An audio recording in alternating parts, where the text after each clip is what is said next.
ရုပ်ရှင်လောကမှာတိုင်းမင်းသားတွေအများကြီးရှိပေမဲ့ကမ္ဘာပေါ်မှာဝူရှုတိုင်းပညာနဲ့ပတ်သက်ရင်ဧကရစ်တပါလို့တင်စားလို့ရတဲ့သူကတော့တယောက်ပဲရှိပါတယ်သူကတော့တရုတ်ပြည်ရဲ့ဂုံဆောင်ဟောလိဝုဒ်အထိပေါက်မြောက်ခဲ့တဲ့မင်းသားကြီးဂျက်လီပါပဲသူ့ရဲ့လက်ဝိတ်လက်ကွက်တွေကမြန်ဆန်လုံးလို့ကင်မရာမန်တွေကစက္ကန့်ပိုင်းအတွင်းဖြတ်တောက်ပြီးရိုက်ကူးခဲ့ရတယ်လို့သူ့ရဲ့ရုပ်ရှင်တွေဟာလည်းရုပ်ရှင်လောကရဲ့မှတ်တိုင်ပြီးဖြစ်ခဲ့ပါတယ်ဒါပေမဲ့ပရိသတ်တွေမြင်တွေ့ခဲ့ရတဲ့မျက်နှာပြင်ထက်ကအောင်မြင်မှုတွေရဲ့နောက်ွယ်မှာတော့တွေးပြစရာကောင်းလုံးတဲ့အသက်အန္တရာယ်တွေနဲ့ပြည့်နှက်နေတဲ့အမောင်ကဘာတစ်ခုရှိခဲ့ပါတယ်အထူးသဖြင့်10 ပြည့်လွန်နှစ်တွေကဟောင်ကောင်ရုပ်ရှင်လောကမှာဂျက်လီကြုံတွေ့ခဲ့ရတဲ့ဖြစ်ရဆိုးတွေကတော့ရုပ်ရှင်တကားထက်တောင်ပိုပြီးစိတ်လှုပ်ရှားစရာကောင်းနေခဲ့ပါတယ်ဂျက်လီကို1963ခုနှစ်ဧပြီလ26ရက်နေ့မှာတရုတ်နိုင်ငံပေကျင်းမြို့မှာမွေးဖွားခဲ့ပြီးတရုတ်နာမည်ကတော့လီလီယန်ကျဲဖြစ်ပါတယ်သူဟာအသက်နှစ်သားအရွယ်မှာတင်ဖခင်ဖြစ်သူကွယ်လွန်သွားခဲ့တာကြောင့်အလွန်ဆင်းရဲတဲ့မိသားစုဘဝကိုဖျက်ဆီးခဲ့ရပါတယ်အသက်8နှစ်အရွယ်မှာတော့သူ့ရဲ့ပါရမီကိုမြင်သွားတဲ့တိုင်းဆရာကြီးဝူပင်ရဲ့အကူအညီနဲ့ပေကျင်းဝူရှုအဖွဲ့မှာတိုင်းပညာကိုစတင်သင်ယူခဲ့ပါတယ်ဂျက်လီဟာတိုင်းပညာမှာပါရမီရှင်တယောက်ဖြစ်ပြီးနေ့မအားညမအားစူးစမ်းခဲ့တာကြောင့်အသက်17နှစ်ကနေ16နှစ်အတွင်းတရုတ်နိုင်ငံလုံးဆိုင်ရာဝူရှုပြိုင်ပွဲတွေမှာရွှေတံဆိပ်5ခုအထိဆက်တိုက်ရရှိပြီးအမျိုးသားချန်ပီယံဖြစ်လာခဲ့ပါတယ်။ American သမ္မတ Richard Nixon ရှေ့မှာတောင်တိုင်းပြသခွင့်ရခဲ့တာပါ။ဒါပေမဲ့အားကစားသမားဘဝဟာငွေကြေးအရချမ်းသာမလာခဲ့ပါဘူး။အသက်19နှစ်1982ခုနှစ်မှာတော့သူဟာကံကြမ္မာကိုပြောင်းလဲပေးမဲ့ Shaolin Temple ရှောင်းလင်ကျောင်းတော်ဆိုတဲ့ရုပ်ရှင်မှာခေါင်းဆောင်မင်းသားအဖြစ်ပါဝင်ခွင့်ရခဲ့ပါတယ်။ဒီစကားဟာတရုတ်ပြည်မှာတန်းနဲ့ချီတဲ့လက်မှတ်တွေရောင်းချခဲ့ရပြီးဂျက်လီဆိုတဲ့နာမည်ကိုတညတွင်ချင်းကဘာကတည်သွားစေခဲ့ပါတယ်။တရုတ်ပြည်မှာကြီးမှာအောင်မြင်ပြီးနောက်ပိုင်းဂျက်လီဟာသူ့ရဲ့အမှုပညာကိုပိုပြီးချပြနိုင်ဖို့အတွက်ရုပ်ရှင်လောကအချက်ချာဖြစ်တဲ့ဟောင်ကောင်ကို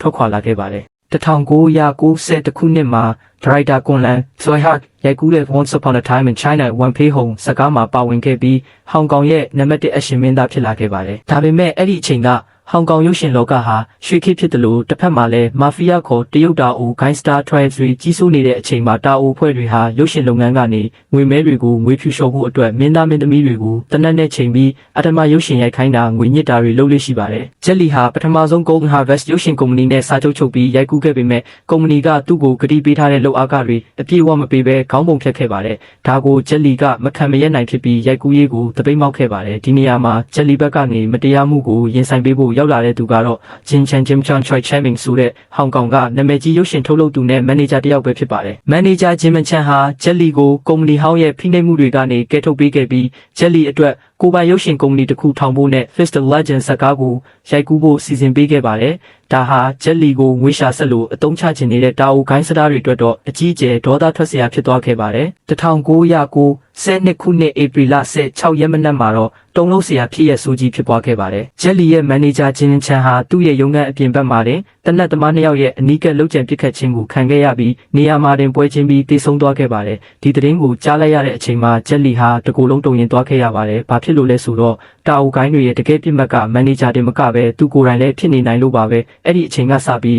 းဟောင်ကောင်ရဲ့တပ်ဖွဲ့ဟာဂျက်လီကိုအထူးလုံခြုံရေးပေးခဲ့ရပါတယ်။ဂျက်လီဟာတွားလျာမှာတက်တော်ဆောင်9ယောက်10ယောက်ခြံရံပြီးတွားခဲ့ရတယ်လို့အိတ်တဲ့အချိန်စားတဲ့အချိန်ကအစတနက်ကန်ရဲတပ်ဖွဲ့ဝင်တွေကတကားဝမှာစောင့်ကြပ်ပေးခဲ့ရပါတယ်ဂျက်လီကကျွန်တော်ဟာတိုင်းကားတွေထဲမှာသူ့ရဲကောင်းဖြစ်တရုပ်ဆောင်နေပေမဲ့အပြင်ဘက်လက်တွေ့ဘဝမှာတော့ဘယ်အချိန်အသက်အန္တရာယ်ကြုံရမလဲဆိုတာကိုနေတိုင်းကြောက်လန့်တကြားစိုးရိမ်နေခဲ့ရတယ်လို့နောက်ပိုင်းမှာပြန်ပြောင်းပြောပြခဲ့ပါတယ်ဟောင်ကောင်ရုပ်ရှင်လောကရဲ့ဒီလိုအန္တရာယ်များလာတဲ့အမှောင်ရိပ်တွေ PR တွေကြားကနေဂျက်လီဟာနောက်ဆုံးမှာတော့ American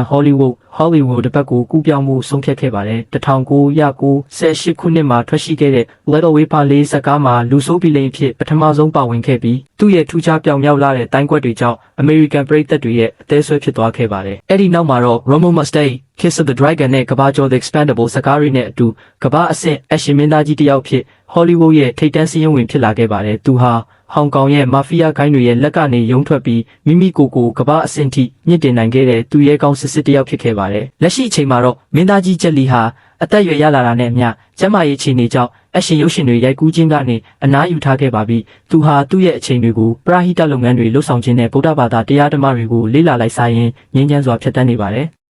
ငယ်ဘဝဆင်းရဲဒုက္ခတွေကနေရှောင်လင်ကျောင်းတော်ရဲ့သူရဲကောင်းအဲ့ဒီကနေတဆင့်ဟောင်ကောင်ရဲ့အန္တရာယ်များလာတဲ့မာဖီးယားလောကကိုဖျက်ချော်ပြီးကဘာကျော်မင်းသားဖြစ်လာခဲ့တဲ့ဂျက်လီရဲ့ဘဝဆက်ကြောင်းဟာတကယ်ကိုရုပ်ရှင်တကားထက်ပိုပြီးဆွဲဆောင်မှုရှိလာပါတယ်တနက်တန်တွေချင်းချောင်းမှုတွေကြားကနေအမှုပညာကိုအကောင်းဆုံးဖန်တီးပြခဲ့တဲ့မင်းသားကြီးဂျက်လီကိုအရှင်ပရိသတ်တွေကတော့ဘယ်တော့မှမေ့ကြမှာမဟုတ်ပါဘူးကြည့်ရှုပေးခဲ့ကြတဲ့အတွက်ကျေးဇူးတင်ပါတယ်